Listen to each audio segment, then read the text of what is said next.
హరే కృష్ణ. అందరికీ నమస్కారం అండి. చుట్టూ దట్టమైన అడవిని కలిగి ఉన్న ఈ ప్రదేశం ఎక్కడా అంటే మనం గాజువాక నుంచి స్టీల్ ప్లాంట్కి వెళ్ళే రోడ్ అండి. మేము ఇప్పుడు ఇక్కడి నుంచి ఇందిరాగాంధీ పార్క్కి వెళ్తున్నాం. ఇది తెలుగు తల్లి స్టాచ్యూ. ఇక్కడ స్టీల్ ప్లాంట్ దగ్గరలో ఇందిరాగాంధీ పార్క్ ఉంటుంది. చాలా బాగుంటుంది. ఈ పార్కే కాదండి, ఈ చుట్టుపక్కల మనం ట్రావెల్ చేసే ప్రదేశం అంతా కూడా పచ్చని మొక్కలతో, చెట్లతో, దట్టమైన అటవీ ప్రదేశంలా అద్భుతంగా ఉంటుంది. ఇవి వచ్చేసి పింక్ ట్రంపెట్ ప్లాంట్స్ అండి. మేము మార్చిలో వెళ్ళేటప్పుడు ఈ వీడియో షూట్ చేశాను. ఈ సమ్మర్ సీజన్ మొత్తం ఈ ఫ్లవర్స్ వస్తూ ఉంటాయి. మీరు ఎక్కువగా శీలానగర్లో చూసి ఉండొచ్చు ఈ ఫ్లవర్స్ని. చాలా వీడియోస్లో కూడా వైరల్ అవుతున్నాయి కదా. చాలా అద్భుతంగా ఉంటాయి ఆ ఫ్లవర్స్ అయితే చూడటానికి. అల్లూరి సీతారామరాజు స్టాచ్యూ. ఈ స్టాచ్యూ దాటగానే ఒక 50 మీటర్స్ 100 మీటర్స్లో మనకి ఇందిరాగాంధీ పార్క్ అయితే వచ్చేస్తుంది. అంత డిస్టెన్స్ కూడా ఉండదేమో, కొంచెం దూరం వచ్చేస్తుంది. మనం ఇప్పుడైతే ఇందిరాగాంధీ పార్క్ వచ్చేసాము. దాదాపుగా నేను ఈ పార్క్కి ఒక 50 or 60 టైమ్స్ వచ్చి ఉంటాను. ఎందుకంటే నాకు ప్రకృతి అంటే అంత ఇష్టం. నేను ఏదైనా ట్రావెల్ చేయాలి అనుకుంటే, ఏదైనా ప్రదేశానికి వెళ్ళాలి అనుకుంటే నేను మొదటిగా ప్రకృతినే చూస్ చేసుకుంటాను. మొదటిగా గ్రీనరీని, తర్వాత నదులు, సరస్సులు, కొలన్లు, ఇలా ఉండే ప్లేసెస్ని ఎక్కువగా ఇష్టపడతాను. ప్రశాంతంగా పీస్ఫుల్గా ఉండటానికి ఎక్కువగా ఇష్టపడతాను. అందుకే కనీసం నెలలో 2 సార్లు అయినా వస్తాను. కుదరకపోతే ఒక్కసారైనా మేము ఇక్కడికి వస్తాం. అదేవిధంగా బీచ్ దగ్గరకు కూడా మేము అదే విధంగా వెళ్తామండి. చాలాసార్లు వెళ్ళుంటాను. ఇక్కడ 3 టెంపుల్స్ ఉన్నాయి. ఈ టెంపుల్స్ అన్నీ కూడా ఒకప్పుడు తోవ ఉండేది పార్క్ నుంచి, కానీ ఇప్పుడు తోవ క్లోజ్ చేసేసారండి. ఇక్కడ వేరే వైపు నుంచి ఉందేమో, మాకైతే తెలియలేదు. లేకపోతే నేను వీడియో షూట్ చేసి పెడదాం అనుకున్నాను. చాలా బాగుంటాయి ఈ టెంపుల్స్ అయితే. ఎంత అద్భుతంగా ఉంటాయి అంటే ఆ బ్యూటీని చూసి ఎక్స్పీరియన్స్ చేయాలి, అప్పుడే తెలుస్తుంది ఏదైనా. నేను ఎక్కడికైనా వెళ్ళేటప్పుడు వీడియోకి ఎక్కువగా ప్రిఫరెన్స్ ఇవ్వనండి. అందుకే మీరు నా చాలా వీడియోస్లో, ట్రావెలింగ్ వీడియోస్లో చూస్తే అంత క్వాలిటీగా ఉండవన్నమాట. వాయిస్ ఓవర్ పెడతాను, అంత బాగుంటుంది, కానీ పెద్దగా క్వాలిటీ ఉండవు. ఎందుకంటే నేను 1-2 సార్లు వెళ్ళే ప్రదేశాలని అంత బ్యూటిఫుల్గా షూట్ చేసి పెట్టడానికి ప్రిఫరెన్స్ ఎక్కువగా ఇవ్వను.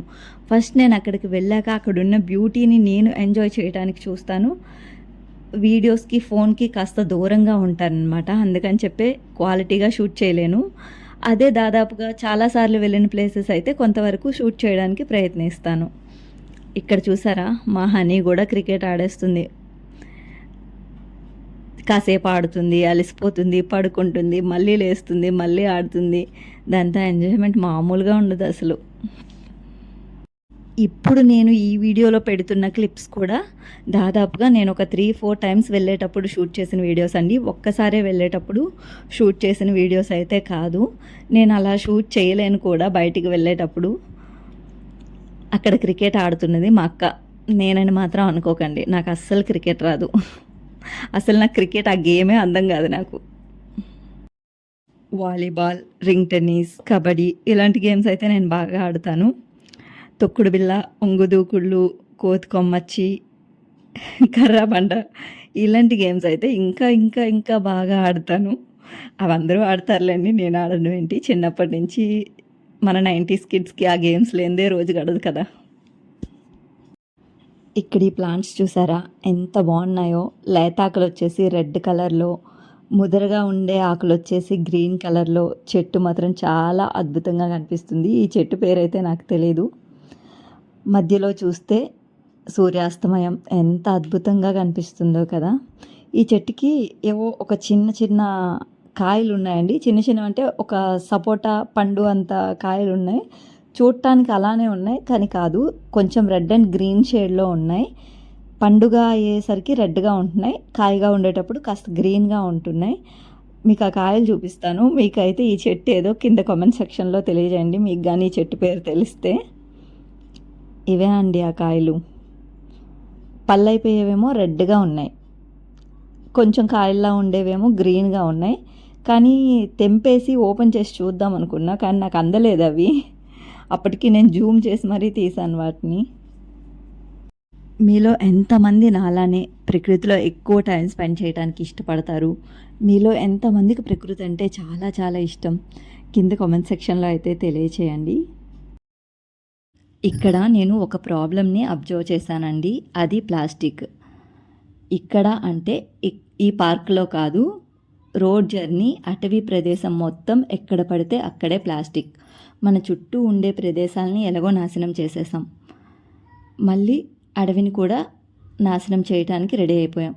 ఒక్క అడుగు మనం ప్రకృతిని కాపాడుకోవటానికి వేస్తే 100 అడుగులు ముందుకు ప్రకృతే మనల్ని నడిపిస్తుంది. ప్రకృతి చాలా అద్భుతమైనదండి. మనం ఏమిస్తే అదే రెట్టింపు చేసి మనకి ఇస్తుంది. మనం మంచి చేస్తే మంచి, చెడు చేస్తే చెడు. మనం మంచి చేస్తే మనం కలలో కూడా ఊహించలేనంత బెస్ట్ రిజల్ట్స్ని మనకి ప్రకృతి ఇస్తుంది. అదే చెడు చేస్తే మనం తట్టుకోలేనంత విపరీతమైన ప్రకృతి వైపరీత్యాలని ఫేస్ చేయవలసి వస్తుంది. ఇది అందరికీ తెలిసిన విషయమే, కొత్తేమీ కాదు. ఒక్క అడుగు ప్రకృతిని కాపాడుకోవడం వైపు వేద్దాం.